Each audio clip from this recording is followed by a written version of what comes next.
so then there's the integration part, helping kind of people kind of, integrate. And what's some of the advice that you give to people? What are some of the early warning signs that you give people, like, hey, if this happens, do this, or if this happens, do that, that you kind of see sort of as a span as far as generalized, for people who go through the psychedelic experience and then afterwards? What are some? I would say like general stability is a big thing, because these states of consciousness are innately destabilizing. We're letting go of the control that we normally have on the conscious level, and opening up to the realms of chaos and randomness and abstraction.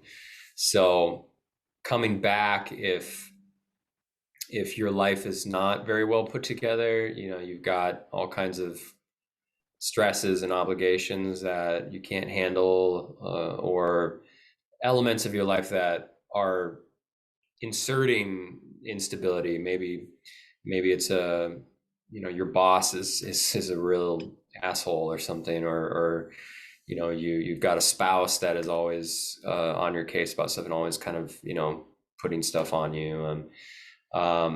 It can be internal, external, but coming back, if there's some overwhelm to areas of your life, it's important to slow down, to ease up, because there's a lot of inspiration that can come when you see beyond, but you've got to take it one step at a time. Like I can tell you from experience, I've been taking psychedelics very enthusiastically for about 15 or 17 years now.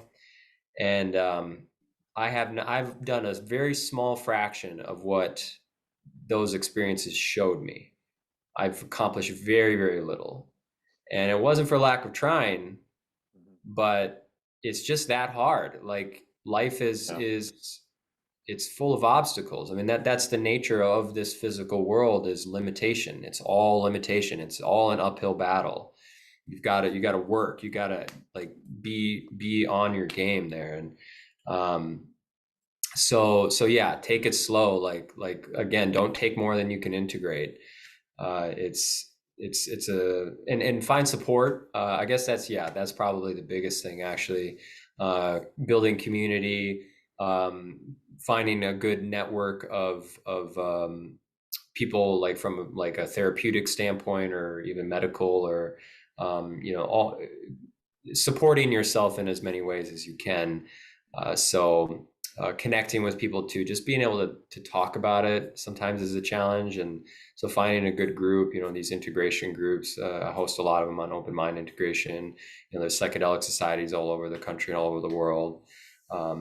There are people doing this now, so it's a hell of a lot better than it used to be. But yeah, keep an eye out for the stability. That's really a huge one. It's very tempting to want to just go back there, like, oh, I'll just go back, go get more wisdom, right, and I'll be all right. But I promise you, it's not that easy. It's in fact probably more in your best interest to stop taking psychedelics more often than it is to take more.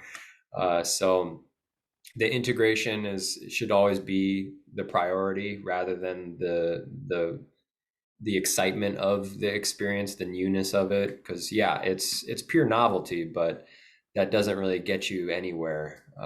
Again, I can tell you from many years of doing it myself, the only way I actually like got somewhere in life, or like started to live more of the way I want to live, was through just doing what everybody else does, like work, relationships, your health, like the basics. So it all comes back to that eventually.